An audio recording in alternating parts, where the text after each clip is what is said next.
Donc ici nous sommes sur la ferme expérimentale de Saint-Louis-Sucre. C'est une ferme de 80 hectares qui est située en Normandie, dans l'Eure. Depuis 2014 en fait, on a lancé un premier programme agronomique qui s'appelle le programme Mont Blanc, qui représente environ 60 essais par an chez nos agriculteurs, donc des essais grande bande. Cet essai, il s'inscrit donc dans la démarche de décarbonation de la filière betteravière pour Saint-Louis-Sucre. Et donc nous, cette année, nous voulions travailler sur la partie nutrition azotée, nutrition de la plante, pour trouver des alternatives et voir s'il y avait vraiment un impact sur la pression des pucerons. On a fait les pesées de biomasse, le couvert initial témoin avait fait 5-6 tonnes de matière sèche, avait restitué 50 unités d'azote et piégé, on va dire, à peu près 200 unités d'azote. Et l'autre couvert, par contre, lui, faisait 7 tonnes de matière sèche, avait capté plus de 250 unités d'azote et restitué 90 unités d'azote.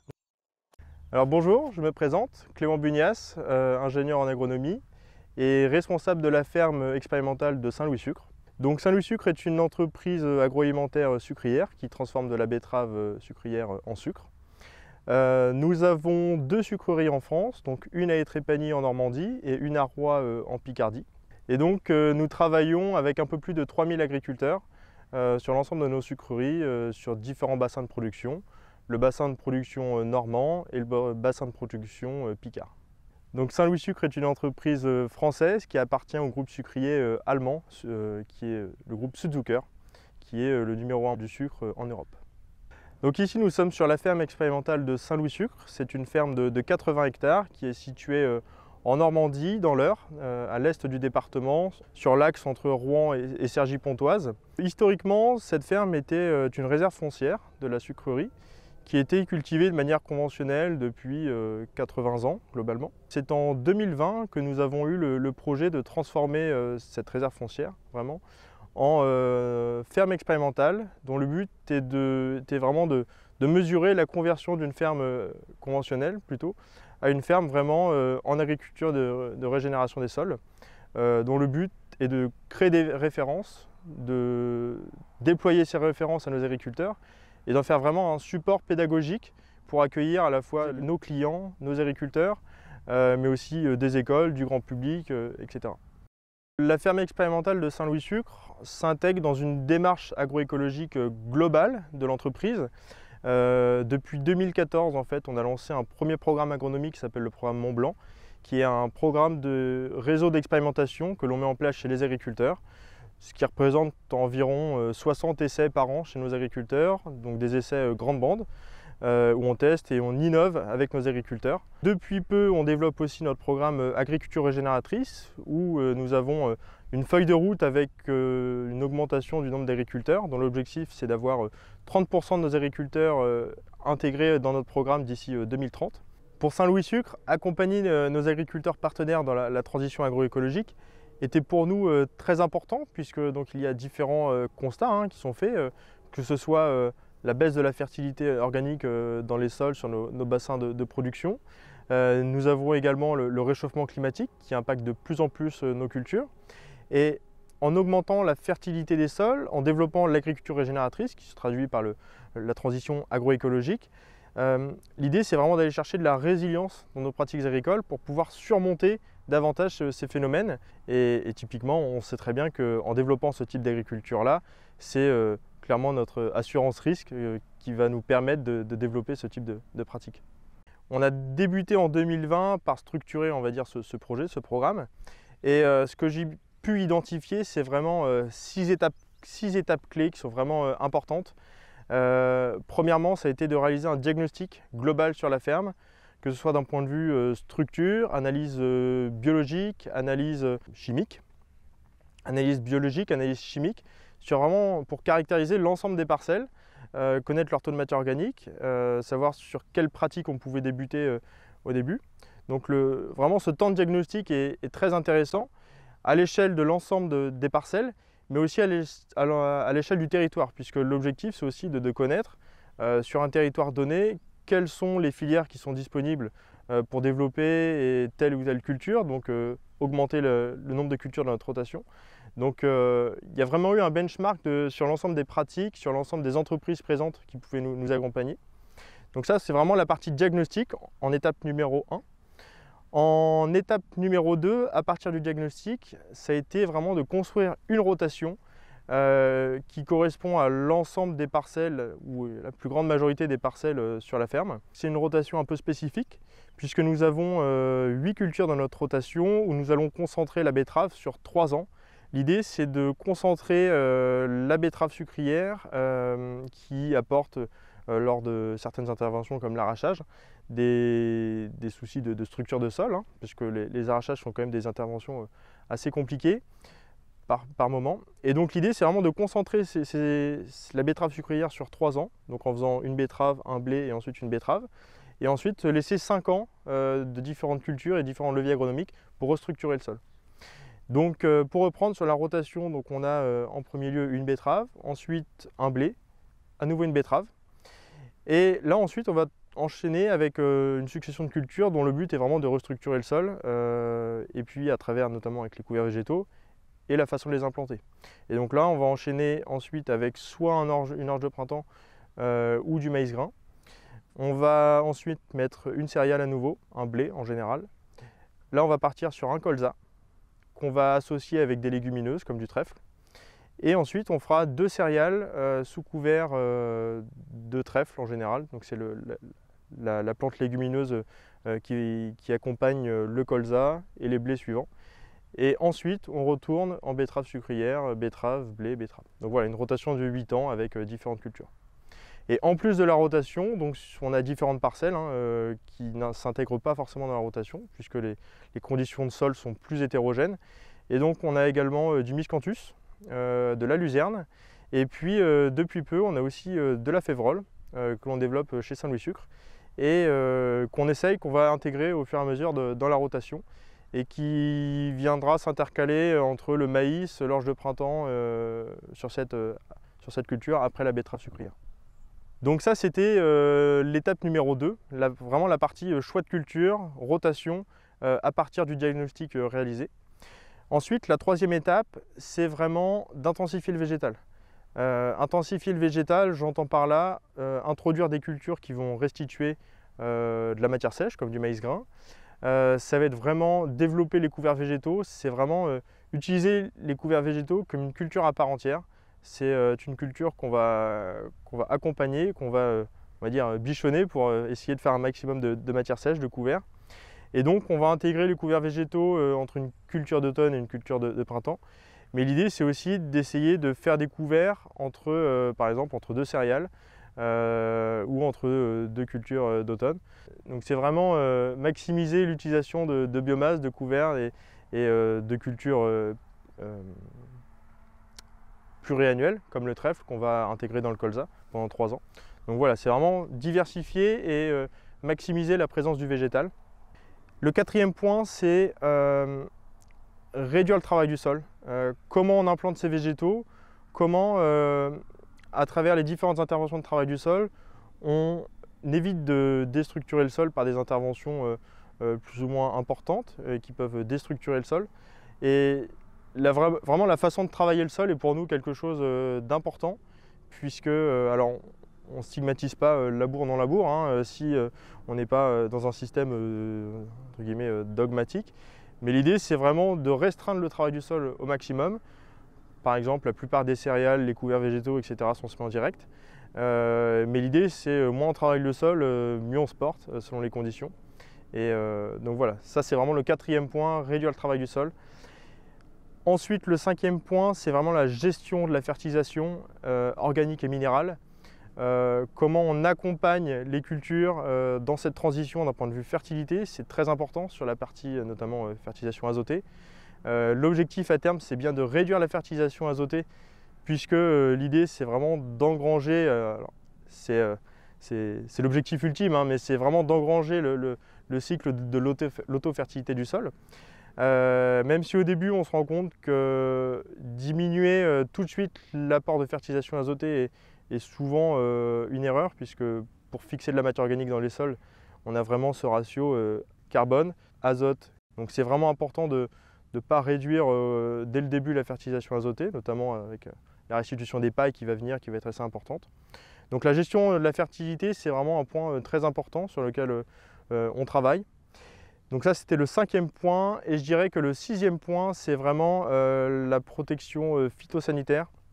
L'idée, c'est vraiment d'accompagner au maximum la santé du végétal, travailler notamment avec des oligos, par exemple, des oligo-éléments. Comment on peut réduire l'utilisation de produits phytosanitaires. L'idée, c'est aussi de travailler sur la partie fongicide, puisque dans ce type d'agriculture, lorsqu'on met des fongicides et qu'on restitue les pailles en surface, on cherche vraiment à avoir une dégradation des pailles vraiment optimale. Et ce type de produit inhibe les populations de bactéries et de champignons. Donc c'est pareil, ça là-dessus, c'est vraiment des leviers sur lesquels il faut continuer de travailler. Et donc voilà, c'est vraiment la 6e étape, la santé du végétal, à travers les oligos, un petit peu de biostimulants, la gestion de la fertilisation azotée, comme on l'a dit au préalable. Donc voilà, c'est vraiment les 6 étapes, clés, on va dire, de cette transition agroécologique. Sur la ferme, donc c'est une organisation un petit peu particulière puisque, comme je l'ai dit, on a repris, on va dire, la gestion de la ferme en 2020. Historiquement, donc c'était une entreprise de travaux agricoles qui réalisait toutes les interventions et qui s'occupait aussi de la gestion de la ferme. Et quand le projet a débuté, l'idée c'était vraiment de les associer dans ce projet, et qu'ils soient vraiment de véritables parties prenantes de ce projet puisqu'ils connaissent tout l'historique de la ferme. Et donc eux disposent donc du matériel. Nous n'avons pas de structure en tant que telle qui nous permette de stocker du matériel, etc. Donc eux disposent l'ensemble du matériel que nous utilisons sur la ferme. Et donc parmi l'ensemble du parc matériel dont ils disposent, nous utilisons différents outils qui sont un peu, je dirais, caractéristiques de ce type d'agriculture. Je dirais en premier lieu, donc on a la chance de bénéficier de l'utilisation d'un outil qui est le semoir en semi-direct. C'est un semoir, un Horsch, un CO6. C'est un semoir qui est équipé de pointes fines Malkalf, avec un écartement de 25 cm. Et ce type de semoir nous permet vraiment d'implanter un bon nombre de céréales et les couverts en semi-direct, par exemple. Donc ça, c'est vraiment la typologie du semoir qu'on utilise le plus. Ensuite, on a la herse à paille. C'est vraiment un outil qu'on a tendance à sous-estimer, mais qui est vraiment nécessaire en sortie de moisson pour travailler les pailles, accélérer leur décomposition en les défibrant, perturber les œufs de limace, faire un faux semis. Enfin voilà, c'est vraiment un outil qui est très intéressant. Et ensuite, je dirais globalement, c'est broyeur pour détruire les couverts végétaux ou rouleau. On a également le vibroculteur préparateur de sol. C'est vraiment ce qu'on utilise le plus après quand on fait du TSCS et qu'on travaille en superficiel. Et je dirais qu'en travail du sol profond, on a un fissurateur qui permet, voilà, de fissurer avec des pointes fines. Donc ça, c'est plutôt pas mal. Donc c'est vraiment l'ensemble des outils qu'on utilise le plus. On évite, quand c'est possible, d'utiliser des outils animés, comme les herses rotatives. Maintenant, quand c'est pour vraiment plumer et préparer un lit de semences en superficiel, on l'utilise tout à fait. Mais voilà, c'est vraiment les outils qu'on utilise le plus, des outils mécaniques à dents. Voilà. Donc là, nous nous situons donc sur la parcelle de betterave 2024. Donc pour se le rappeler, donc on est vraiment sur une 2e année de betterave sur 3 ans. Donc on a eu des betteraves ici en 2022, on a eu un blé en 2023 et en 2024 on a à nouveau des betteraves dans la rotation que nous avons inscrit sur la ferme. Donc entre le blé précédent et la betterave sucrière, nous avons semé un couvert végétal composé de vesses, de trèfle, de facélie et de radis. Donc un couvert dont l'objectif était de produire un maximum de matière sèche, mais également un maximum de restitution d'un point de vue unité d'azote. Donc ça, c'est vraiment les légumineuses sur lesquelles on compte pour cela. Les couverts sont implantés après 2 passages de herse à paille. Les herses à paille sont passées, on va dire, à 8 jours d'intervalle. L'objectif, c'est que vraiment, à la suite du premier passage, les pailles au contact du soleil vraiment se brisent beaucoup plus facilement lors du second passage. Il faut vraiment cuire les pailles pour que vraiment le second passage soit le plus efficace. Et ensuite, on sème le couvert végétal, toujours avec notre semoir en semi-direct à pointe fine. Le semis s'effectue en année un peu plus humide, on se permet de semer le couvert à 2 cm de profondeur. En conditions plus séchantes, il ne faut pas hésiter à semer, on va dire vraiment à 4 cm, même les petites graines, parce que le risque, c'est qu'en fait, l'ensemble des graines commence à lever grâce à l'humidité liée l'humidité relative du soir à la rosée de la nuit, ça peut suffire pour faire germer le couvert, sauf que lorsqu'il ne va pas, il va être à émergence et qu'il ne va pas avoir suffisamment d'eau, tout de suite aussitôt le couvert il ne va pas apprécier, il ne va pas avoir suffisamment d'eau pour pouvoir se développer, il va être appétant pour les limaces, etc. Donc l'idée c'est vraiment d'aller plus en profondeur, et là cette fois-ci au moins on est sûr que s'il pleut, le couvert va vraiment partir, va se mettre à lever, et s'il fait sec au moins il ne va pas lever mais les graines restent viables. Donc ça c'est vraiment intéressant sur la partie levée de couvert. Ça peut être également intéressant d'ajouter de l'anti-limace. C'est quelque chose qu'on n'a jamais fait, mais par exemple cette année on sait qu'on a vraiment une très grosse pression limace avec l'humidité, un printemps très humide. Donc je pense qu'on va rajouter 2 kg d'anti-limace sous forme phosphate ferrique en Iron Max sur la ligne de semis, selon les conditions et le nombre de limaces qu'on observe avec les différents pièges qu'on va poser. Donc ça c'est vraiment pour sécuriser l'implantation du couvert végétal avant betterave sucrière. Donc sur la partie itinéraire technique classique, juste avant la destruction du couvert végétal, j'ai réalisé une pesée Merci. C'est une pesée qui avait été faite avant la destruction début décembre. Et donc j'avais pu peser sur le couvert qui avait été semé à 20 kg hectare une quantité de biomasse approximative entre 5 et 6 tonnes de matière sèche globalement. C'est une quantité de couvert qui est très intéressante puisque au-delà de restituer des éléments minéraux, elle a aussi capté de l'azote, près de 200 unités d'azote captées pendant l'hiver, donc c'est très intéressant, c'est toujours de l'azote en moins qui s'échappe dans les nappes en profondeur. Donc pour sécuriser l'implantation des betteraves sucrières, l'objectif c'est vraiment d'assurer la dégradation du couvert végétal tout en minimisant le travail du sol, c'est vraiment toujours notre objectif.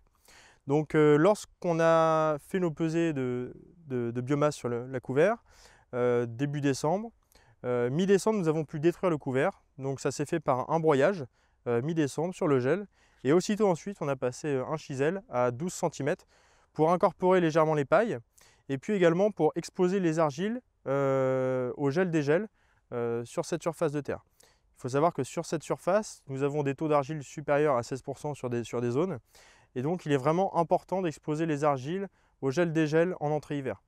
A contrario, sur l'autre plateau, nous avons également des terres limoneuses, où là cette fois-ci on fait vraiment durer le couvert végétal jusqu'à la sortie de l'hiver pour vraiment préserver les limons des aléas climatiques. Donc sur la reprise du sol, on en revient, donc chisel. Chisel pour assurer la dégradation du couvert et exposer les argiles. Ensuite, nous avons passé un passage de glyphosate mi-février, début mars, pour assainir la parcelle, assurer qu'il n'y ait pas de reprise d'adventice, mais également sécuriser la dégradation du couvert végétal, qu'il n'y ait pas de reprise de végétation. Quelques semaines après, on a pu faire notre première ouverture de sol, donc qui s'est fait successivement au semis. Donc on a passé le vibroculteur, ensuite un passage de rouleau et enfin une herse rotative. C'est vraiment les 3 interventions uniques que nous avons fait. Le vibroculteur, on passe vraiment à 6-8 cm et l'herse rotative, vraiment 3 cm. C'est histoire de plumer et de préparer un bon lit de semences, un bon contact terre-graine. Et toutes ces interventions-là se font dans la foulée. On passe le vibroculteur, le rouleau, ça blanchit, on repasse la herse rotative et aussitôt on sème. C'est vraiment sur un laps de temps très court. Donc là, ce qui est intéressant, c'est vraiment de visualiser sur la betterave que je viens d'arracher, de voir vraiment qu'en structure et en profondeur de sol, le pivot en fait est bien droit et ne part pas vraiment ce qu'on appelle en ballon, c'est-à-dire que toutes les radicelles vont partir sur les côtés. Ça montre vraiment que la structure de sol, malgré le fait qu'il n'y ait pas eu de travail du sol profond, à plus de 12 cm, le fait vraiment d'avoir une belle racine qui pivote et qui va chercher la profondeur. Donc ça, c'est très intéressant. Sur la partie des herbages, il faut savoir ici que nous avons donc une très grosse pression adventice betteravière. Nous sommes sur une ferme de sucrerie, donc il faut savoir que depuis plus de 80 ans, le nombre de présence de betteraves est très important sur cette ferme. Nous avions des fois blé betterave. Donc nous avons quand même des terres qui sont très riches en population d'adventices betteravières. Mais ça le vaut également pour la partie fongique, pression en maladie fongique. Par rapport à ça, nous sommes obligés quand même d'avoir des interventions assez précautionneuses pour ne pas se laisser envahir d'adventices. Donc le premier désherbage, on a fait un T0 en prélevé, surtout qu'on avait des conditions humides qui étaient vraiment optimum. Et ensuite, on a fait 3 désherbages avec un BTGV classique. Et on a pu faire un binage juste avant le dernier désherbage. Voilà. Et le binage vraiment en betterave a vraiment un intérêt. On voit vraiment lorsqu'on bine l'intérêt, le petit effet boost qu'on a sur les feuilles de betterave. Ça se voit, hein, c'est vraiment à couper au couteau. Le fait de minéraliser, d'incorporer de l'air au sol, ça minéralise, ça permet vraiment d'apporter des nutriments à la plante. Et on voit vraiment aussitôt l'effet boost en plus de l'efficacité du désherbage. Sur la partie fertilisation azotée, ici donc, nous sommes sur un couvert qui a restitué quand même 50 unités d'azote. Après avoir fait nos reliquats sortie hiver, nous avions ajusté notre dose bilan à 60 unités. Et donc ces 60 unités ont été apportées en solution azotée juste avant, quelques jours avant la première reprise du sol, sous une pluie, dans des conditions vraiment idéales. Donc sur la partie insecticide, cette année on a eu un petit peu de pression de pucerons, comme tout le monde. Donc classique, on a fait un TPK, puis ensuite un Movento par la suite. Donc c'est vraiment les deux seules matières actives qu'on a pu utiliser pour lutter contre les pucerons dès lors que les seuils d'intervention ont pu être observés. Donc en plus de la fertilisation azotée, en termes d'oligo-éléments, donc on va apporter du bore au mois de juin. En général, on apporte environ 600 grammes, c'est vraiment à minima ce qu'on apporte. Et à la suite de ça, on va rajouter aussi un petit peu d'Epsotope à chaque passage de fongi. Donc là, le premier fongi a été fait il y a 6 jours. On a fait donc un mélange de spirales avec du cuivre, donc sous forme oxychlorure et hydroxyde, et auquel on a ajouté aussi un petit peu d'Epsotope, ce qui permet vraiment d'accompagner la betterave sur ces bouillies de fongicides. Donc sur la ferme expérimentale, sur la production betteravière, cette année nous avions 2 essais. Donc le premier essai, c'est l'utilisation d'une technologie qui s'appelle FarmDroid. Donc nous avons un robot qui sème et qui désherbe les betteraves. Donc c'est un essai que nous avons sur 4 hectares. Donc le robot est venu à semer globalement 4 hectares en 2-3 jours approximativement. Et à la suite, il est tout de suite intervenu pour réaliser ses premières interventions de désherbage. Malheureusement, cette année, les conditions climatiques n'ont pas facilité les désherbages mécaniques. Donc on a dû intervenir 2 fois en chimique parce que les conditions étaient trop pluvieuses. Mais grâce à cette technologie-là, on a pu réduire de 2 passages d'utilisation d'herbicides. Donc nous avions le premier essai avec le robot. Et donc le second essai cette année est assez conséquent, assez intéressant, parce qu'il mêle à la fois enjeux de décarbonation, qui sont pour nous très intéressants, très importants pour le groupe, et puis également pucerons. C'est-à-dire qu'en fait, l'idée c'est sur un même essai, on va caractériser ces 2 variables sur chaque modalité. Donc l'essai a débuté en fait lors du semis du couvert végétal, puisque sur la parcelle donnée, nous avons commencé par couper la parcelle en 2 modalités. Nous avions un premier couvert basique à 20 kg hectare, composé de vesses, de trèfle, de facélie et de radis. Donc vraiment à 20 kg hectare ce mélange-là. Et un second mélange où nous avions pris à nouveau comme base ce même mélange, où nous avons diminué la dose de 30%.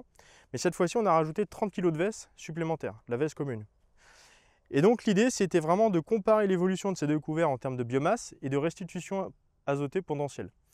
Lorsqu'on a fait les pesées de biomasse, le couvert initial témoin avait fait, donc sur la partie témoin, 5-6 tonnes de matière sèche, avait restitué 50 unités d'azote et piégé, on va dire, à peu près 200 unités d'azote durant l'hiver. Et l'autre couvert, par contre, lui, faisait 7 tonnes de matière sèche, avait capté plus de 250 unités d'azote et restitué 90 unités d'azote. Donc 40 unités supplémentaires avec des grosses densités de vesse. Pour le recul, je pense et après avoir visité différentes plateformes, je pense que 30 kg hectare de vesse supplémentaires, c'était un peu exagéré. Je pense que déjà, à 20 kg hectare, c'est déjà suffisant parce qu'augmenter la dose au-delà, on ne voit pas forcément de bénéfices. Donc honnêtement, si déjà on fait des hautes densités de vesse à 20 kg hectare, c'est déjà pas mal. À la suite de ces couverts végétaux, il a fallu faire les doses bilan, définir les doses bilan d'azote que nous allons apporter au printemps. Et donc sur la modalité initiale où le couvert nous a restitué 50 unités d'azote, la dose bilan a été définie à 65 unités. Et sur la dose avec la haute densité de vesse, où nous avons restitué 90 unités d'azote, la dose bilan a été définie à 35 unités d'azote. Donc 40 unités d'azote supplémentaires qui font approximativement la différence entre les deux mélanges. Après avoir défini ces deux modalités-là, nous avons été plus loin encore sur la partie analyse, puisque chaque modalité a été divisée par deux. L'idée, ça a été de travailler sur des formes et des solutions d'azote différents. Nous conservions la partie solution azotée en engrais témoin, et nous avons voulu tester cette année un engrais qui est décarboné à hauteur de 70%, un engrais qui provient de chez Fertiberia. Et donc c'est un engrais qui a une libération progressive de l'azote. Et donc l'idée, c'était vraiment de comparer la qualité nutritionnelle de la plante avec, à l'extrême, 60 unités d'azote en solution azotée, qui a vraiment cet effet coup de fouet, et de l'autre part, 30 unités d'azote sur la modalité à l'inverse la plus extrême, 30 unités d'azote apportées avec un engrais à libération progressive. Donc là, nous avions vraiment deux extrêmes de comportement et de nutrition azotée de la betterave. Et par cette nutrition, nous voulions également tester et voir s'il y avait une pression de puceron différente liée par exemple à la qualité nutritionnelle de la sève qui pourrait se remarquer par les feuilles. Donc voilà, on a vraiment ces deux étapes entre le choix du couvert différent, la forme d'azotée différente, qui nous fait un essai avec 4 modalités, où on va tester à la fois les bilans carbone de chaque modalité, puisque nous réduisons vraiment la dose bilan et nous combinons cette modalité avec un engrais décarboné à 70%. Enfin, cet essai, il s'inscrit donc dans la démarche de décarbonation de la filière betteravière pour Saint-Louis-Sucre, pour le groupe Südzucker. Et il a l'avantage aussi de s'inscrire dans le plan national de recherche et d'innovation, donc le PNRI, où conjointement nous avons les différents groupes sucriers, l'INRAE et l'ITB qui travaillent ensemble pour trouver des alternatives à la lutte naturelle contre les pucerons. Et donc nous, cette année, nous voulions travailler sur la partie nutrition azotée, nutrition de la plante, pour trouver des alternatives et voir s'il y avait vraiment un impact sur la pression des pucerons. Donc là, en fait, on est sur du blé associé avec du trèfle. Donc pour rappel, dans la rotation, donc on est 2 ans avant une betterave. On est sur un blé précédent colza. Donc l'implantation du blé s'est passée de la manière suivante. Le colza a été moissonné. Pour rappel, le colza, donc il y avait du trèfle vivant sous le colza.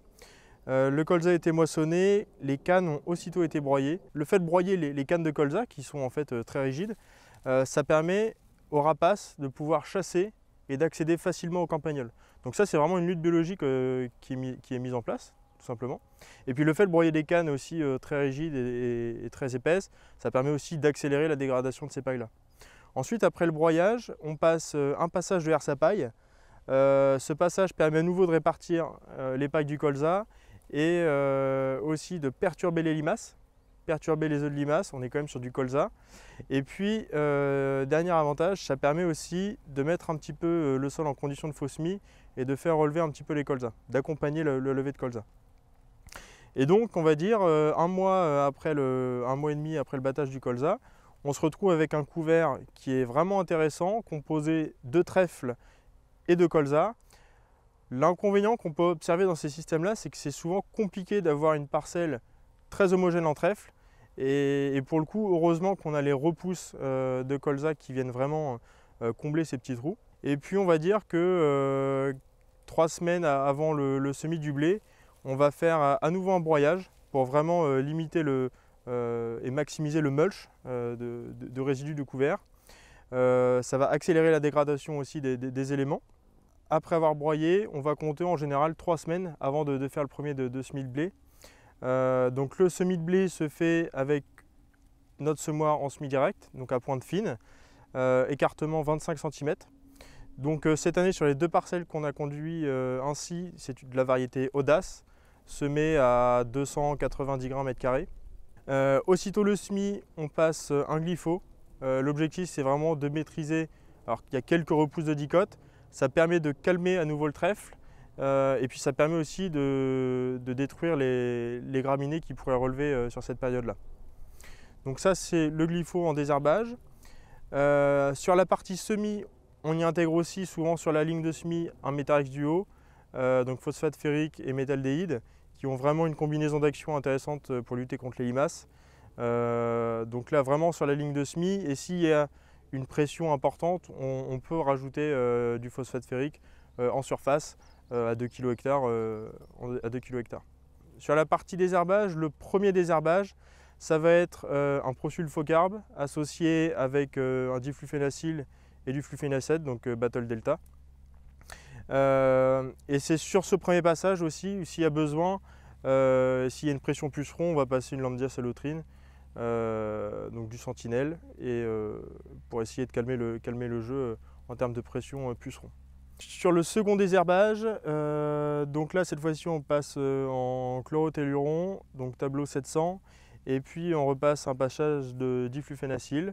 Donc là cette fois-ci c'est du compil tout simplement. Sur le troisième désherbage, là cette fois-ci ça va être du gratil associé avec un petit peu d'allié, uniquement 5 grammes. Si on monte plus, le risque c'est vraiment de désherber le trèfle. Ensuite, ce qu'on fait, donc là cette année il n'y a pas eu de régulateur. On a vraiment énormément de paille, hein, le blé est assez haut. Honnêtement, par rapport aux conditions de l'année, on est un peu mitigé. Ça aurait pu être intéressant de le réguler. Maintenant, le problème cette année, c'est qu'il y avait aussi une forte pression fongique. Et si on régulait les blés, le risque c'était aussi d'avoir des blés peu poussants au moment où il y avait une grosse pression fongique et avoir des blés peut-être un peu moins résistants à la pression de cette année. Donc sur la partie fongicide, on a commencé à passer au début un biocontrôle qui a très bien fonctionné, qui s'appelle de l'Akicine Duo. Donc c'est du phosphanate de potassium à 300 grammes et du soufre à 600 grammes. Donc c'est un biocontrôle naturel qui marche très très bien pour accompagner le premier fongicide. Et ensuite on a accompagné ce programme avec un Revistar et puis ensuite Revistar Amistar combiné avec de la quino. Donc voilà, ça c'est sur le deuxième fongi. Et par contre cette année, pour éviter que ça craque, parce que c'est vraiment très grosse année, d'habitude on évite de le faire le troisième fongicide, mais là on a dû passer. Et donc là cette fois-ci on est passé avec du Protendo Extra, c'est une protoconazole. Donc pour vraiment essayer de limiter la pression qui était très importante cette année. L'idée c'est vraiment aussi dans ce type d'agriculture de diminuer au maximum les quantités de fongicides, puisque l'inconvénient des fongicides c'est que voilà, hein, ça limite la croissance des bactéries, des champignons qui peuvent être pathogènes pour les cultures. Mais l'inconvénient que ça a, c'est que lorsqu'on a énormément de quantité de paille à dégrader en surface du sol, en fait ça inhibe les populations de champignons et de bactéries présentes à la surface du sol, et on peut avoir des pailles qui mettent beaucoup plus de temps à se dégrader. Donc ça c'est très important. Et puis après sur la partie fertilisation azotée, donc là c'est des blés qui ont une dose bilan à 170 unités d'azote. On passe le premier apport en solution azotée, donc au niveau du mi-février, donc premier apport à 50 unités d'azote. Deuxième apport 3 semaines après, on va dire début mars, avec à nouveau 50 unités d'azote. Après on a passé du sulfate d'ammoniac. Sulfate d'ammoniac surtout pour apporter un petit peu de soufre, 60 unités de soufre. Globalement là c'est 20 unités d'azote en plus, donc je ne considère pas tellement comme un véritable apport azoté. Et ensuite on a fractionné 2 fois en Amo 27 ammonitrate, où on a rapporté globalement 2 fois 30 unités, 2 fois 25-30 unités. Et l'avantage c'est que sur nos céréales, on est équipé d'une barre N-Sensor, de la technologie N-Sensor, qui permet en fait d'appliquer plus ou moins d'engrais selon les quantités de biomasse détectées par le tracteur. Donc ça permet vraiment d'avoir une homogénéité de qualité de fertilisation appliquée pour avoir vraiment des plantes similaires sur l'ensemble de la parcelle. Et ça permet aussi de limiter l'apport d'engrais là où il n'y en a pas besoin, tout simplement. Donc là on est sur un blé, on verra bien ce que ça va donner. L'année prochaine ça va être de l'escourgeon. Donc les pailles seront restituées au sol bien évidemment. On va essayer de semer un surcouvert, un second couvert au-dessus du trèfle. Donc là il faut bien imaginer que le trèfle dès la moisson va redevenir un gros couvert. On peut le voir là dans le blé, on va pouvoir voir le trèfle qui reste un petit peu en arrière-plan on va dire. Mais dès lors qu'il va avoir accès à la lumière, tout de suite le trèfle va vraiment s'étoffer, va prendre de la place. Donc on va essayer de sursemer un petit couvert dedans pour faire un petit peu de biomasse. Et comme on va être sur une paille à nouveau avec de l'escourgeon, paille sur paille, l'idée c'est d'aller apporter un petit peu de digesta pour accélérer vraiment la dégradation de cette première paille pour enchaîner sur une seconde. Dans cette succession culturale, ce qui est intéressant, c'est que donc là on est vraiment sur un blé et il faut bien s'imaginer que dans 2 ans on va avoir une betterave. Nous sommes sur un blé qui a été semé dans un couvert de trèfle et de repousse de colza. Et donc il faut bien s'imaginer que c'est à cette période-là aussi nous allons vérifier les structures de sol, vérifier s'il n'y a pas de semelles de compaction en profondeur, car c'est vraiment la période idéale pour faire de la fissuration avec des pointes fines en profondeur dans lequel on va pouvoir passer dans le couvert début septembre quand les conditions climatiques le permettent, donc pouvoir pénétrer quand même dans le sol. Et c'est vraiment à cette période-là où c'est vraiment intéressant puisque la fissure qu'on va faire avec l'outil va être tout de suite comblée par les racines du couvert vivant, du colza notamment, qui a vraiment une racine pivotante. Et donc c'est vraiment ce qu'on cherche, c'est vraiment fissurer, avoir un couvert qui va tout de suite prendre la place de ces fissurations à travers ses racines. Et aussitôt, on va pouvoir semer le blé dans ce couvert qui va vraiment restructurer le sol d'un point de vue profil racinaire. Et donc vraiment, s'il y a une betterave dans 2 ans et qu'il y a des problèmes de structure, c'est vraiment le moment idéal et vraiment adéquat pour pouvoir procéder à une fissuration plus en profondeur avant d'enchaîner sur un escourgeon qui pourrait être semé en direct et ensuite des betteraves semées avec un léger travail superficiel. Donc là, ce qui est intéressant, c'est vraiment d'avoir l'association du trèfle et du blé. Ce qui est très intéressant, c'est que lorsqu'on va moissonner le blé, le trèfle qui on voit actuellement est vraiment tout petit. Dès lors qu'il va avoir accès à la lumière, va vraiment s'étoffer, va faire vraiment un couvert très intéressant. Le seul souci, c'est que par moment, il n'est pas forcément très homogène sur l'ensemble de la parcelle. C'est un peu l'inconvénient de ce type de pratique. D'où le fait de vouloir compléter et de sursemer un couvert qui ne coûte pas très cher, hein. On peut mettre juste un petit peu de moutarde, etc. Juste avant l'escourgeon.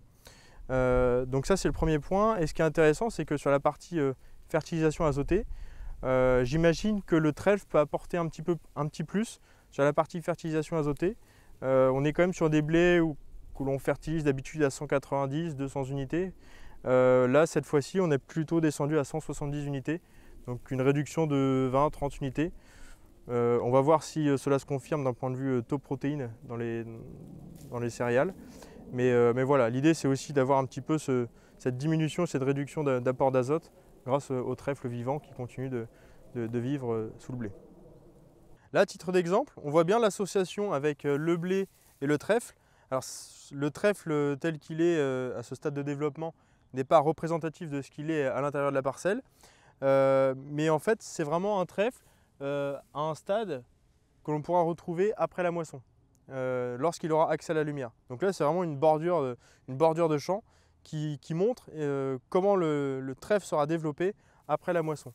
Et même quand on marche à l'intérieur, même ne serait-ce qu'en fourrière, on se rend compte de l'état végétatif du trèfle en association avec le blé. Donc là, on est sur une parcelle de colza qui vient tout juste d'être récoltée hier. Donc c'est un colza érucique. Colza érucique a été implanté début septembre.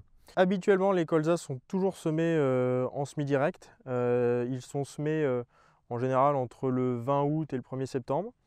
Dans la ligne de semis, on incorpore toujours un petit peu d'antilimace en Iron Max, en phosphate ferrique.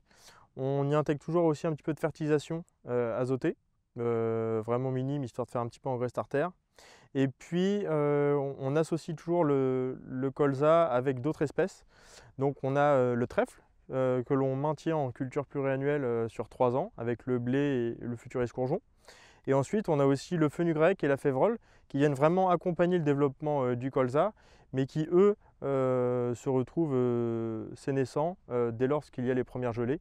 Ces premières plantes-là gèlent et donc on retrouve uniquement que le colza. D'un point de vue implantation, donc c'est au préalable avant l'implantation du colza, on passe toujours 1 à 2 passages de herse à paille sur le blé pour vraiment à nouveau répartir les pailles, c'est très important. Perturber les œufs de limaces parce qu'on est pareil aussi sur des plantes qui sont très appétantes pour les limaces. Donc on passe toujours soit, alors on peut intégrer aussi un peu de Metarex Duo sur la ligne de semis avec un peu de métaldéhyde pour être un peu plus curatif sur la partie limace. Et puis après on essaie aussi un peu de mettre de phosphate ferrique, on ne dépasse pas les 2 kg en surface en termes d'un point de vue plutôt prévention. D'un point de vue fertilisation, donc c'est des colzas avec des doses bilan de 170 unités d'azote. On démarre en solution début février, mi-février, et puis ensuite on suit avec 2 passages d'ammonitrate 27. Ce qu'on fait aussi sur la partie fertilisation, c'est qu'on insiste bien sur la partie bord. La fertilisation des colzas en bord est très intéressante, notamment à l'automne et en sortie d'hiver, pour vraiment avoir des colzas très costauds, capables de bien s'enraciner. C'est vraiment intéressant cet oligo. Donc sur la partie désherbage de colza, on a un programme qui permet de laisser pousser le trèfle sous le colza. Donc on passe avec du Noval, du Springbox. C'est vraiment des matières actives qui en dicote restent assez sélectives et qui laissent pousser le trèfle. Et puis ensuite sur la partie désherbage plutôt vraiment hivernal, on va plutôt passer avec du Kerb, donc propyzamide. Ça laisse pousser le trèfle, donc ça reste une matière active qui est tout à fait intéressante pour ça.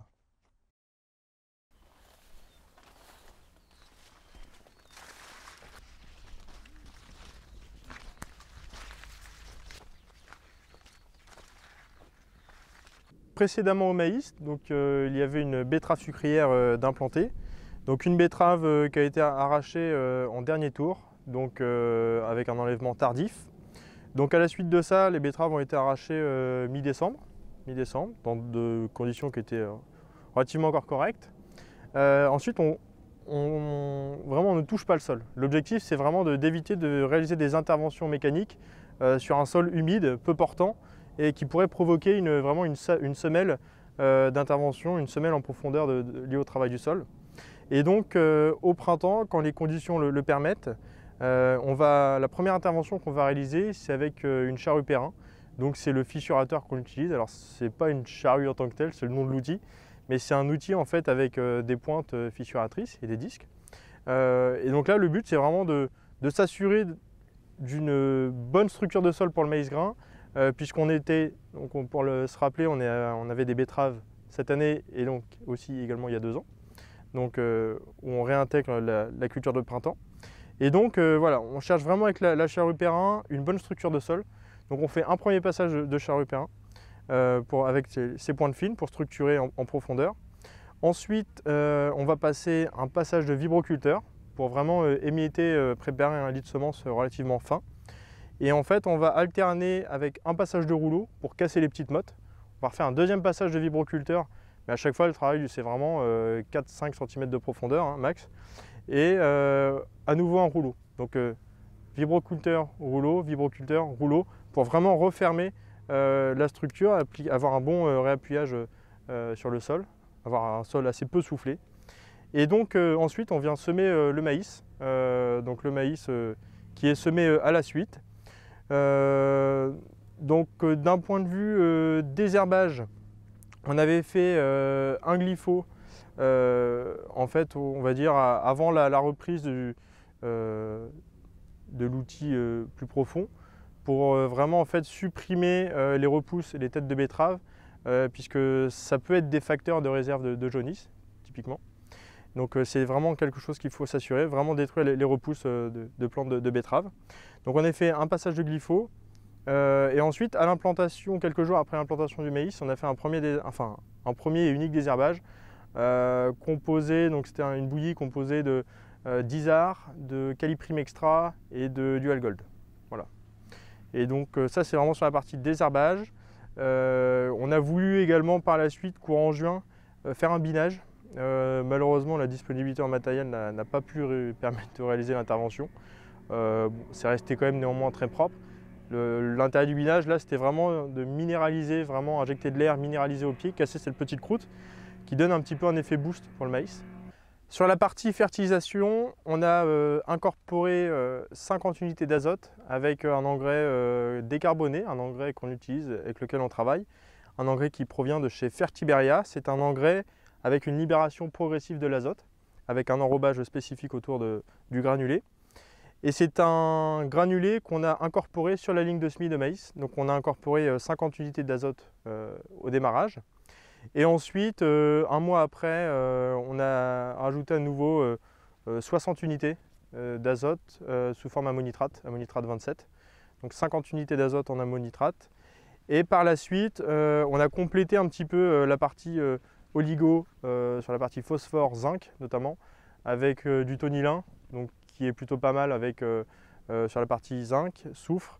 Et puis, on a un produit qui s'appelle le Starmax. C'est un produit en foliaire pour apporter PK, donc phosphore, potasse, et puis un petit peu aussi en soufre. Donc sur la ferme expérimentale, le maïs grain était un rein planté depuis 2 ans en culture principale. Ça arrivait d'en faire parfois sur des recoins, sur des zones un petit peu humides, trop humides pour venir, mais vraiment là on intègre vraiment le maïs grain dans la rotation. En termes de potentiel de production, donc on n'a qu'une année de retour d'expérience, mais les dernières on avait fait 110 quintaux secs, donc c'est des rendements tout à fait convenables. En général, la préparation du sol se fait toujours avec un léger travail superficiel. L'objectif c'est vraiment de conserver l'humidité au maximum avec une bonne structure, un bon réappui, puisqu'en général au moment où on sème le maïs, dans les semaines qui suivent, on a souvent des périodes sèches. Et là actuellement on a un maïs qui est relativement bien développé hein, pour l'année, c'est tout à fait correct, donc on verra bien au rendement ce que ça donne. Donc là ici on arrive vraiment sur la parcelle de Févrole. Précédemment on avait un blé de variété Extase qui avait fait à peu près 90 quintaux, 95 quintaux même, mais beaucoup de résidus de paille, énormément de paille à traiter. On en voit encore un petit peu d'ailleurs sous les pieds de Févrole. Aussitôt la moisson, on a passé un premier passage de herse à paille pour vraiment défibrer les pailles, répartir au maximum les menus pailles, perturber les œufs de limace également. Et donc à la suite de ça, on a semé un couvert végétal composé de moutarde, de facélie, d'avoine et de trèfle. Et en fait, c'est un couvert végétal qui au début a eu du mal à se développer, notamment par l'abondance de la quantité de paille. On avait sous les plus gros amas de paille une grosse pression limace notamment. Et quelques semaines après, on a vraiment eu un couvert qui s'est densifié, mais on a retrouvé uniquement les espèces principalement de la moutarde et de la facélie. Donc c'est vraiment les deux espèces qui ont vraiment tenu bon avec ces conditions séchantes et puis on va dire la pression limace. Et puis pareil, les gros matelas de paille aussi empêchent, par moment empêchent vraiment l'émergence du couvert. Le couvert, donc, il s'est bien développé, on l'a détruit au mois de décembre. C'est un couvert végétal, alors comme on était un couvert végétal qui précède une légumineuse, on n'a pas forcément voulu détruire le couvert trop tôt. En général, on détruit toujours le couvert à peu près à floraison. Là, comme on était sur une légumineuse, on avait beaucoup moins le souci de fin d'azote sur la prochaine culture. Donc là, on a vraiment détruit le couvert végétal, je dirais limite à phase fin floraison. Donc on avait une très haute moutarde, de très grosses facélies. On a fait des pesées merci avant la destruction, donc on avait à peu près un couvert qui faisait 6 tonnes 5, 7 tonnes de matière sèche, donc un très gros couvert. Ce couvert a été broyé, donc les résidus laissés en surface, mi-décembre. Et puis ensuite, donc on a vraiment laissé le sol intact. On a vraiment laissé les pailles couvrir le sol pour faire vraiment un mulch de protection qui permet vraiment de continuer à nourrir les vers de terre, l'activité biologique. Et puis on a semé les févroles en direct autour du 9 mars, le 9 mars d'ailleurs. Le 9 mars pour être exact. On a semé les févroles en direct dans le couvert, dans les résidus de paille qui avaient au préalable 2 mois de décomposition. Et donc les févroles, c'est une variété Allison qui a été implantée. On a implanté ça au semoir à dents, donc semoir direct. On a avec une densité approximative de 45 grains en mètre carré comme densité. Et puis après, donc, comme unique désherbage, on a fait une bouillie composée de challenge, Nirvana et Centium. Donc c'est vraiment l'unique passage de désherbage qu'on a fait. Ensuite, sur l'état sanitaire de la culture, c'est une culture qui s'est développée de manière vraiment correcte. Au printemps, on a eu une belle levée, belle densité, malgré le fait que ce soit en direct. On avait vraiment une très très belle levée. Très belle structure de sol après le blé. Il faut savoir qu'ici, sur cette parcelle-là, il y avait déjà eu un blé semé en direct, un colza semé en direct. Donc on est vraiment sur une surface de sol qui était vraiment superbe. Et donc l'état sanitaire de la culture superbe, très peu d'insectes. On avait quelques cytones, mais pas au seuil de déclenchement d'insecticides. Donc on a laissé la culture pousser, on n'a fait aucune intervention d'un point de vue insecticide. Et sur la partie fongie, on a eu pareil un état sanitaire vraiment correct. Et on a juste fait au mois de juin un biocontrôle. On a passé du cuivre 250 sous la forme hydroxyde.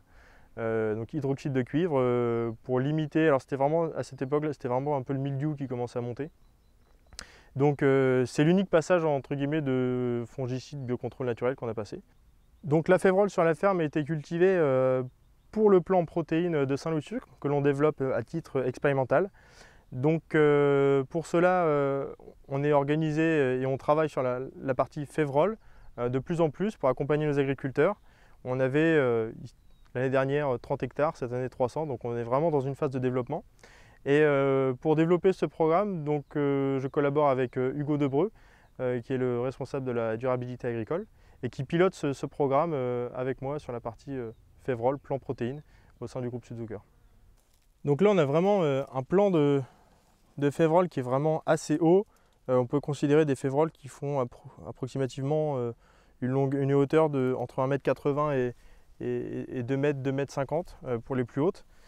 C'est des févroles qui sont bien chargées en gousse. On peut voir qu'à ce stade-là, elles sont encore au stade de laiteuse.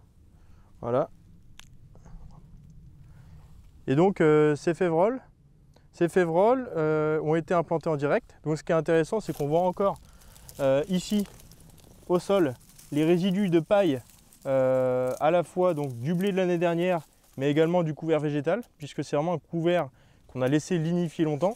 Par exemple ici, on voit vraiment un résidu de moutarde, de canne de moutarde, donc, qui a été lignifié. Donc c'est vraiment intéressant d'avoir ce paillage, notamment sur des conditions plus sèches, où vraiment ce matelas de paille, de résidus, va conserver l'humidité en surface.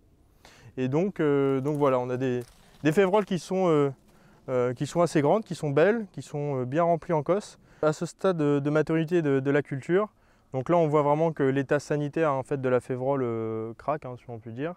Il y a vraiment l'apparition de maladies plutôt importantes, mais on a vraiment passé le stade critique.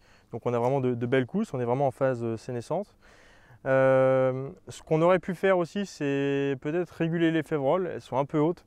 C'est très difficile d'anticiper la régulation des févroles parce que ça va très très vite. Et on ne sait jamais si l'année va être humide ou pas, de devoir anticiper. Donc voilà, c'est vraiment quelque chose qu'on aurait pu faire, c'est une régulation.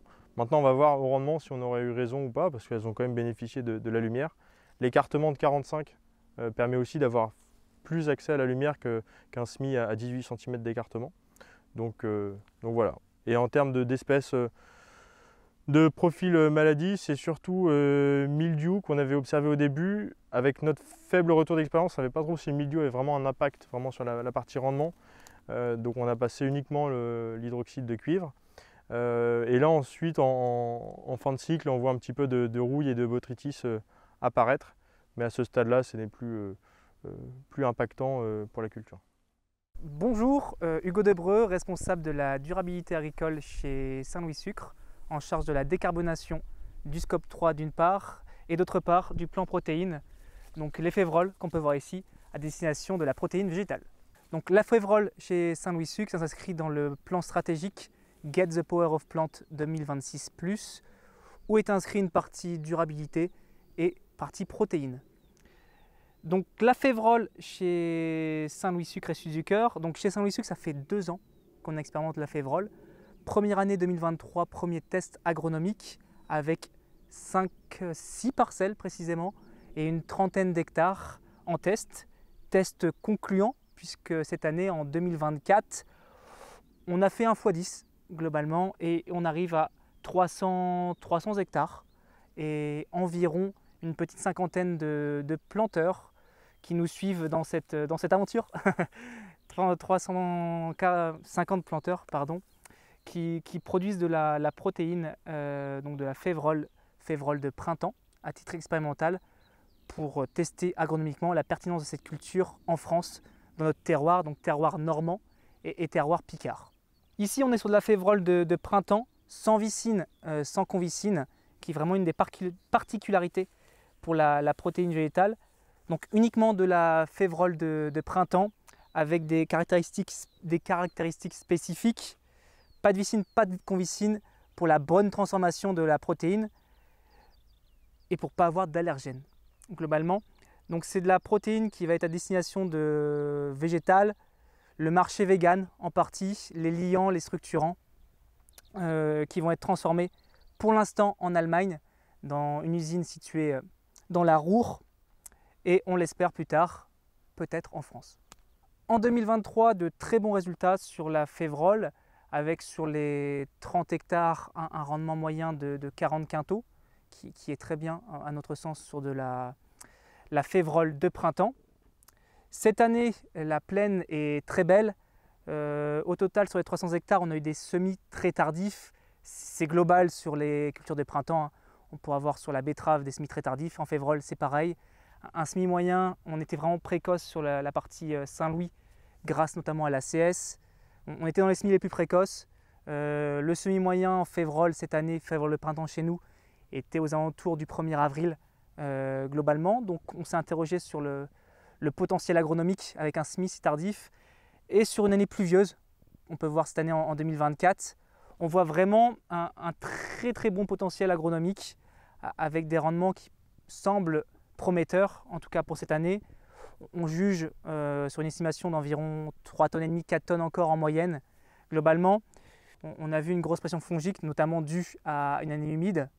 Donc pas mal de traitements fongicides. Ici, on est vraiment sur une exception où la culture, c'est globalement, même si là, on est sur une période où la févrole ne devient pas très belle, peu avant la récolte, mais on a eu globalement une pression fongique assez élevée, avec en moyenne 2 traitements, voire 3 par parcelle. Des parcelles qui vont de l'an, globalement, donc de laine, jusqu'à Étrépagny, au plus loin. Donc un rayon total d'environ, je vais dire, 100-120 km au global autour de Roye. On ne s'éloigne pas plus de 150 km sur cet essai agronomique qui, pour l'instant, semble très prometteur.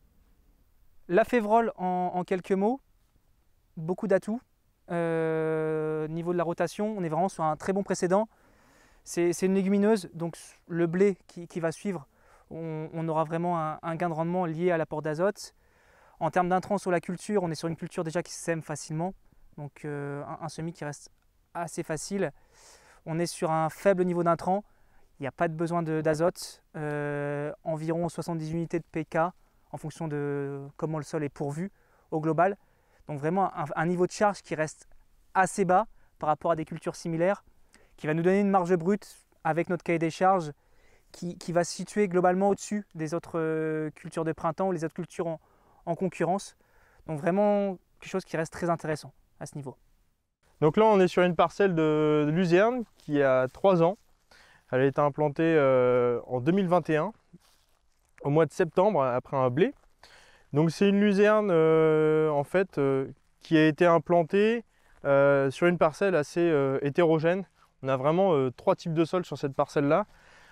C'est pour ça qu'en fait, cette luzerne ne s'intègre pas dans la rotation en tant que telle, puisqu'elle est vraiment utilisée et introduite sur des parcelles qui ont un potentiel de production vraiment moindre. Et donc en fait, pourquoi la luzerne sur cette parcelle-là? C'est une plante, en fait, il faut savoir qu'ici, en fait, on est sur un ancien bassin écume de sucrerie, donc c'est un sol qui est avec un pH assez haut. Et comme je disais, en fait, comme la parcelle est très hétérogène, dès qu'on fait une céréale, on a des écarts de rendement de 20 quintaux entre le haut et le bas de la parcelle. Et la luzerne, en fait, ici, l'objectif, c'est vraiment de restructurer le sol et de tirer profit de cette parcelle qui est moins profitable avec des cultures céréalières. Et à contrario, la luzerne s'y plaît très bien. La première année, on a fait 12 tonnes de matière sèche sur la première année en rendement, sur 4 coupes. On a toujours 4 coupes.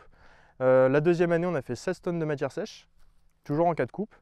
Et là, cette année, on a déjà fait 2 coupes, et en 2 coupes, on est déjà à 10 tonnes de matière sèche, donc 2 fois 5 tonnes, ce qui est très très bien, hein, parce que d'habitude, les deux premières coupes cumulées, on doit être à 7-8 tonnes. Donc encore pour une troisième année, c'est très très bien. Et en vue de la qualité du sol en fait, par rapport à la luzerne, qui pour le coup en termes d'intrants est très très faible, je pense qu'on va continuer à conserver la luzerne encore 1 an, voire 2 ans. Puisque c'est une culture d'un point de vue technico-économique par rapport au contexte global de la parcelle qui est assez rentable. Donc voilà. Et donc sur la luzerne en intrant, globalement on met quasiment rien, on met juste 2 oligo-éléments, 2 litres d'Unibor tous les ans, 2 litres d'Unibor à la reprise au printemps et sulfate de manganèse. Donc 2 oligos, pareil, du sulfate, on en met 2 kg, 2-3 kg au printemps, donc ce qui accompagne. Et on a aussi, cette année, on avait observé quelques petites carences en soufre, donc on en a aussi un petit peu apporté, mais voilà, quelques unités, et ça permet de ne pas limiter la luzerne dans son potentiel de production. Donc implanter la luzerne sur la ferme de la sucrerie, c'est aussi un ancrage territorial, puisque en fait, à proximité de la sucrerie, nous avons ce qu'on appelle l'UCDV, c'est l'entreprise qui déshydrate les pulpes de betterave.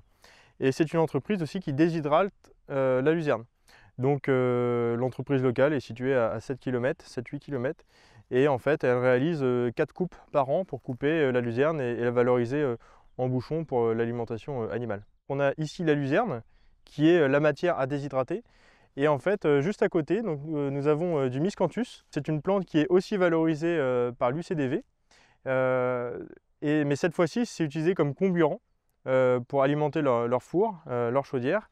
Et donc justement, ce qui est intéressant, c'est d'avoir sur une même parcelle à la fois la plante à déshydrater et le comburant qui est le miscanthus. Donc le miscanthus, il a été implanté il y a 3 ans, en 2021. Donc il a été implanté en fait de part et d'autre de la rivière qui s'appelle la Bonde. Donc c'est une rivière qui traverse le territoire de la ferme expérimentale. Elle traverse le territoire et donc on a implanté du miscanthus à 50 mètres de part et d'autre de la rivière pour justement ne surtout pas avoir de dérive de produits phytosanitaires dans la rivière. C'est vraiment l'enjeu. Et puis ensuite, ce qu'il faut savoir, c'est que sur les zones d'eau, en fait, à 50 mètres des zones d'eau, il y a aussi de nombreuses restrictions de matière active à utiliser. Et donc, sur des parcelles en fait, comme ça, avec aussi également peu de potentiel de production en céréales, en fait, il semblait tout opportun de mettre une plante comme le miscanthus, qui est une plante pérenne. Une fois qu'elle est plantée, on va la conserver pendant 20-30 ans peut-être, et sans aucun intrant, quoi. Donc elle a été implantée il y a 3 ans, donc c'est un coût d'implantation quand même qui est assez élevé. Il faut compter approximativement entre 3 000 et 3 500 € de l'hectare pour l'implanter. Mais ensuite, voilà, on n'a aucune intervention phytosanitaire à faire, mis à part la première année, le temps de l'installation. Mais sinon, que ce soit en fertilisation, en désherbage, insecticide, il n'y a absolument rien à faire. Donc aucune charge, mis à part la récolte qui se fait par ensilage. Et qui se réalise au mois de février-mars, même plutôt mars-avril la récolte. Donc voilà, donc c'est l'entreprise l'UCDV qui vient s'occuper à la fois de la luzerne et du miscanthus pour la récolte.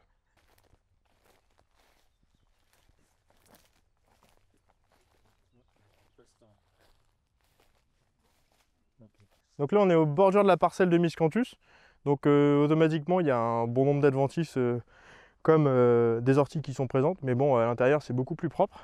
Et en fait, ce qui est intéressant, c'est le paillage, en fait, le résidu du miscanthus qui permet vraiment de couvrir le sol et qui ne nécessite par ailleurs aucune intervention d'herbicide pour pouvoir lutter contre les adventices, puisque la régulation se fait naturellement.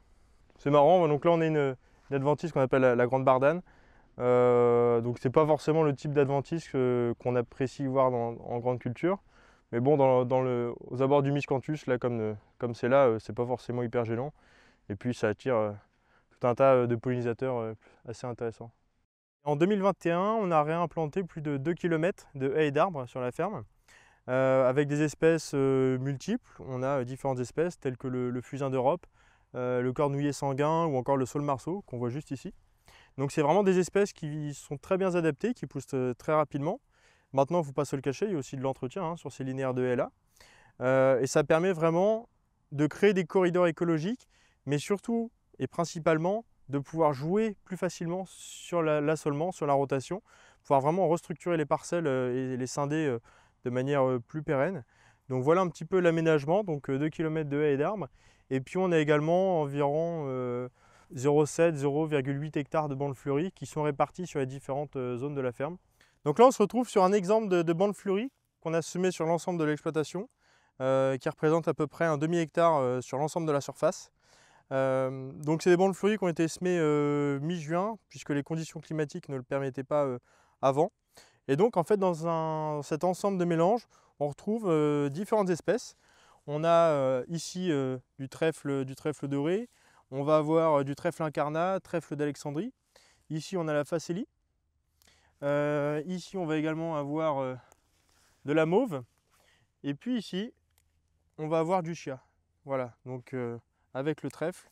Et en fait l'ensemble de ces espèces vont fournir vraiment un bol alimentaire pour les insectes pollinisateurs qui va vraiment être intéressant tout au long de l'été. Donc depuis 2 ans, on a fait l'acquisition de 9 ruches sur la ferme. Donc des ruches avec donc des abeilles qui produisent du miel à destination de l'ensemble de nos collaborateurs. Donc c'est intéressant puisque régulièrement nos collaborateurs viennent découvrir les ruches. Il y a des petites activités de prévues pour découvrir le milieu apicole. Et tous les ans, chacun de nos collaborateurs bénéficie d'un petit pot de miel. Ce qui permet vraiment de resserrer les liens entre la partie amont agricole, la partie plutôt usine, collaborateur. Et ça permet aussi de montrer qu'il existe vraiment un lien étroit entre apiculture et agriculture, et qu'on ne ségrègue vraiment pas ces deux milieux et que l'un est bénéfique pour l'autre et inversement. Donc ça c'est tout à fait intéressant. Et pourquoi en fait on a appliqué les ruches ici, c'est que donc on a déjà une bonne ressource en eau, avec la rivière, les bassins derrière, avec une eau de très bonne qualité. Et puis on a aussi la luzerne qui est juste ici, qui est très riche d'un point de vue floral. Et donc par exemple sur la période estivale où on sait qu'il y a un petit peu moins de fleurs disponibles pour nos abeilles, on laisse toujours une bande de luzerne non récoltée qui profite aux abeilles et aux pollinisateurs. Donc on voit que ça bourdonne de tous les côtés, donc ça fait même un beau vacarme. Mais c'est un joli bruit, c'est marrant. Donc sur la partie économique, globalement ce qui est intéressant c'est que sur l'ensemble de la ferme, on n'a pas observé une dégradation des résultats, puisqu'on a vraiment une comptabilité à part. Néanmoins, il est très difficile de comparer l'exploitation à une exploitation agricole tout à fait classique, puisque toutes nos charges de structure se confondent dans la structure de Saint-Louis-Sucre. On n'a pas également en possession de matériel agricole, etc., d'amortissement. Donc on a voilà, des charges qui se confondent, qui sont assez différentes. Néanmoins, ce qui est intéressant, c'est de comparer l'évolution des charges entre ce que nous faisions avant et aujourd'hui. Et ce qu'on observe, c'est vraiment une nette diminution des charges de mécanisation, alors qu'à l'inverse, on a davantage de charges de semences qui s'expliquent par l'augmentation des couverts végétaux, etc.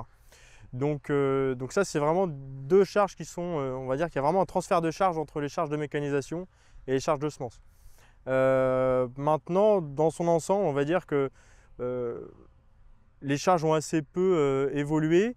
Les produits ont plutôt eu tendance à augmenter parce que on a eu quand même des augmentations de rendement légères, mais quand même significatives. Mais c'est surtout aussi ces dernières années l'augmentation des prix des produits agricoles qui ont permis d'avoir des résultats et des produits supérieurs. Donc nous verrons sur du plus long terme ce que ça donne d'un point de vue économique et comment on peut se projeter sur 10 ans. Donc après 3 ans de conversion vers l'agriculture régénératrice sur la ferme expérimentale de Saint-Louis-Sucre, on a observé vraiment une évolution très positive des différents indicateurs que nous avions ciblés, que ce soit une évolution positive du taux de la matière organique du sol, vraiment la verticalité, l'augmentation de la verticalité de la structure de nos sols, l'augmentation de notre teneur en champignons dans les sols, ne serait-ce que quand on sent les différentes odeurs, D'un point de vue rendement, on a des rendements qui se sont stabilisés et qui vont même avoir tendance à augmenter selon les années. Donc c'est quelque chose de très intéressant puisque on a pu voir que malgré l'évolution des pratiques, on a toujours une stabilisation des rendements qui n'ont pas décroché. Donc ça c'est toujours très intéressant. Donc d'un point de vue économique, ça permet aussi de montrer qu'on n'a pas eu de perturbations économiques liées à la santé financière de l'entreprise. Donc ça c'est à nouveau très intéressant. Et puis ensuite, il y a différents facteurs qu'on va continuer à chercher à travailler, que ce soit sur la réduction d'utilisation de fongicides, notamment pour accélérer la dégradation des pailles. Et on va avoir toute la partie décarbonation qu'on va chercher à travailler aussi, qui est très intéressant et c'est vraiment le point d'orgue que le groupe Südzucker cherche à donner sur la filière betteravière.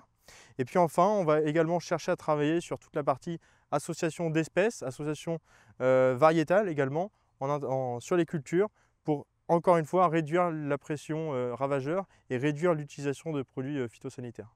Ce qui est vraiment intéressant, quand on remet du végétal, remet de la vie, et en diminuant le travail du sol, on observe vraiment une restructuration et un changement très rapide des pratiques.